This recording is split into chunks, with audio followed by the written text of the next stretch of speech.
Big lifted Tacoma right there. It's got to be him. Hello. Hey. Welcome. Hey, what's up, buddy? How you been? Good. How are you? Good. Yeah, just highlighter. Sun Tiger Snow. All right, guys. Before we get too far into this is Eric Lee. You guys might remember him from some of my earlier videos. What's up, guys? But you got married. You have furniture and everything in your house Which is now. weird now. Yeah, I'm not used to it. I'm used to a bed sheet on the ground. Yeah, That's the way it should be, but you know, you make compromises when you get married, I guess. it's a true story. And Eric has been absolutely crushing it with the high percentage Superdwarf stuff since our last video. You had most of like the foundational animals were like 2 and 3 years old back then. Yeah, I've been raising them up, and most of it now, I'm pretty much at between 6 and 8 year mark of stuff coming through. Yeah, So get that whole foundation all set up, established, breeding well, and yeah, it's just been like snowball effect. Yeah, ever hopefully since. the marble snows this year. If my double head girl goes, then the girls will be ready in 18 months, and I have 5 of them. So And then you got to get that into the orange glow Yep. and the Mochino. So we got orange glow marble snows, wanna see Mochino Indo. marble snows. Indo. Look at Rob's The rainbow. face. Cloud 9, man. So how do you know this guy? I don't know. Super dwarves. Who doesn't Really? know Eric? Yeah. Do you remember how we like originally met or anything? I think we just talked online because Yeah, for a while. Stuff. I think the first time I met you was actually at a Tinley when you went up the one time. I don't know, and we've just been talking ever since. Actually, when I started going like full time with the dwarf and super dwarfs, Eric was one of the guys that I reached out to. And I was like, hey, we should be friends because everyone else likes to be enemies. They're like, hey, I'm getting into snakes, so I gotta be all snarky now, you know, make a name for myself. Better than you. Yeah, exactly. I better start telling people what they're doing wrong. And that's just kind of the sad state of the industry in any niche thing. So when there wasn't a lot of people that were like really passionate about super doors when I was starting.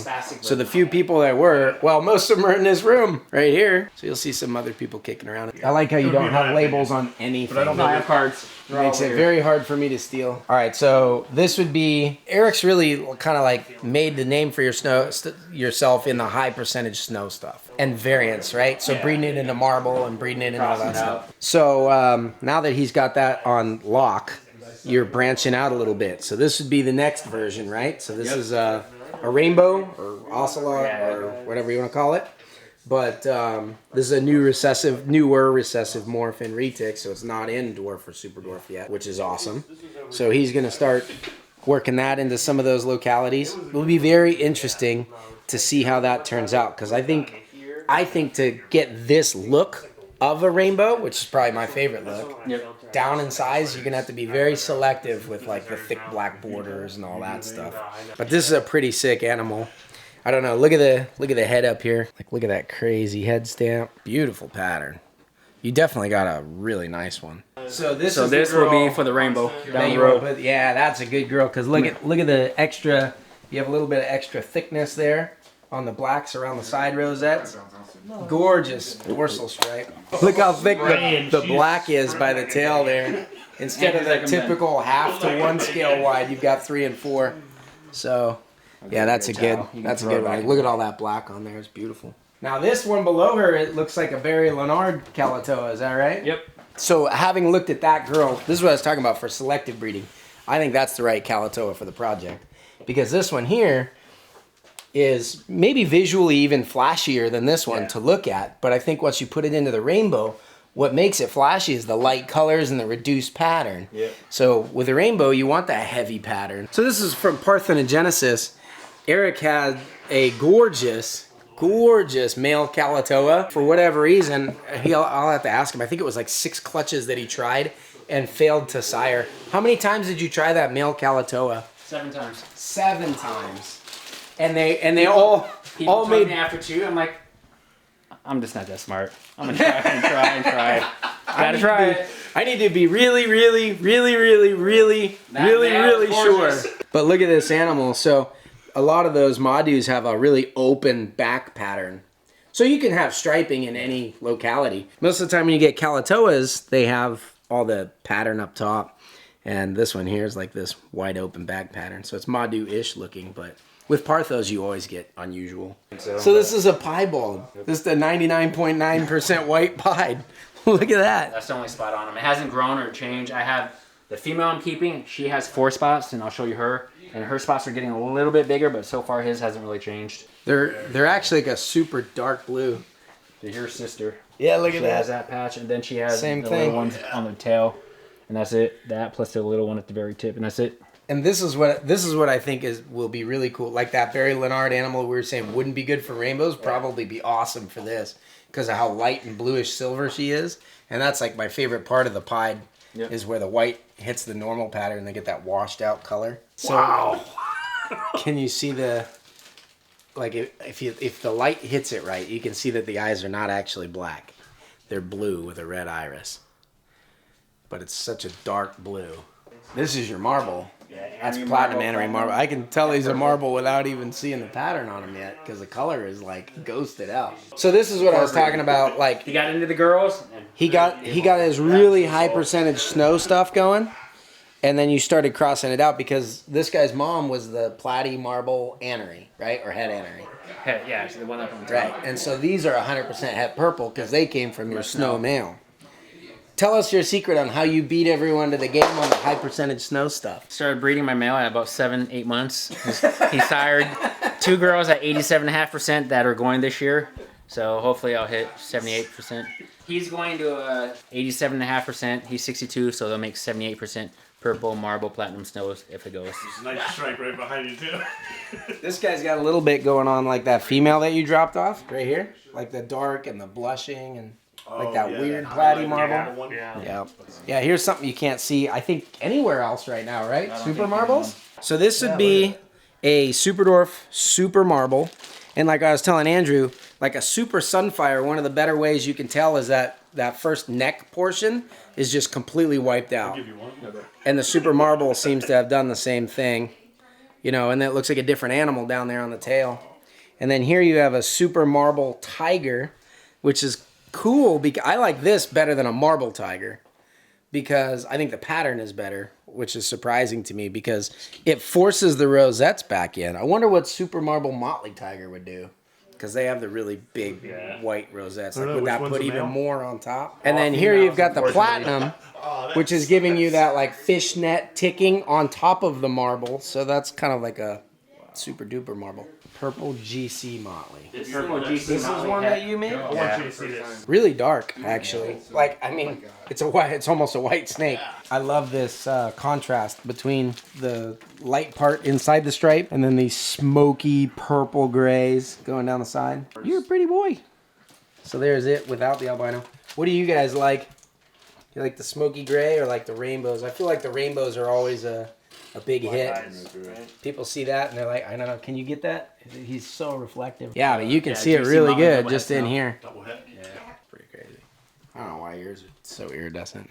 You're gonna have to tell me what kind of lights you have. Mine are always like, I'm like, these are really iridescent. You pull them out and they're like, oh, it looks like coffee. It's not even black. I'd call it more of a brown, wouldn't you? I'm like, oh, fine. Take it out in the sun though, trust me. We'll go into the second layer. The inner sanctum. The second room there. That's a TK girl, and that's another Leonard girl. Wait, this is a pure SD? Yeah. Oh, okay. What is it, Brian Carmel? Hi. Yeah. Hi, honey. Yeah. I thought you said this is a Brian Camelo. Yeah, no, that's the TK. Oh, those are the Barry Leonard. Okay. I mean, this is where it's at. Like this right here is such a beautiful, awesome, manageable snake.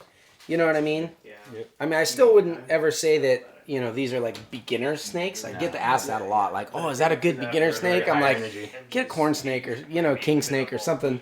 But if you have had a couple snakes or are willing to really dedicate yourself to it, these are awesome. See, they just want to come out and play. Look at that. So I only have 2 Mochinos at the shop, and they're like really thin, reduced pattern super dwarfs. So to see Mochino like that color palette on an animal that's big enough to like really express it is pretty sick. Don't worry, she only has about an 8-foot strike range down there. Sweet. Look at that head. There she's going backwards. I love these color tones right here, the contrast between those. I don't know, what color do you call that? I don't know. I mean, mocha is as close as you could get, really. Yep. It's not really much of a color, but it's not purple. It's not gray. It's not brown. But it's some weird opaque in between, like shade. Yeah. Stuff. These are the babies from my first trip down here. That's or the down girl. to Pittsburgh. Right? That Yes. you just gotten them in? This is them. This is pretty dang exciting. Jampayas are the first retics I ever had. Dude, we got like tons of variety. I love it. Coming from a highly selectively bred captive line to a wild caught. Like, look at this sick patterning up here. Except I've never seen these ones before, because these were technically John Cashman's holdbacks out of the clutch that he gave Eric. I can tell that's a holdback. So I've never seen them. Here's the male. They're like color and size wise right on par with ours. This one's got a cool pattern. So here's what I really love about Jamps. Look at how you've got like the light gold, the dark gold, That's and then the male. silver.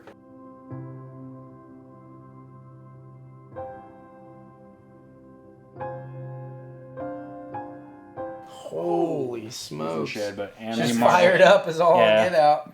Amity Marble Platinum Het Purple. Just Wow. the girl version of. Look at that. If that's not sky blue, you know what I mean? Like, a lot of times people are like, you see blue. I don't see blue. I see gray. But that's like sky blue right there. That's blue-gray. Blue gray. She's gorgeous after she sheds and she's fired up like that. Annery Platinum has to be the perfect like 2-color morph combo. Look at that. These are so cute. Sister to her, just Amity Platinum Het. Wow. Perfect color right there. Yeah.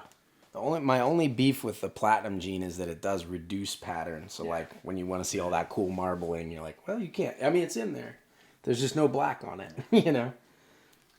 Hopefully the garage gets done this year, end of this year. This room's about 165-ish square feet. The garage is 400, so That's pretty cool. and I'm gonna pretty much downsize by a third, so everyone will be getting way bigger cages. Yeah.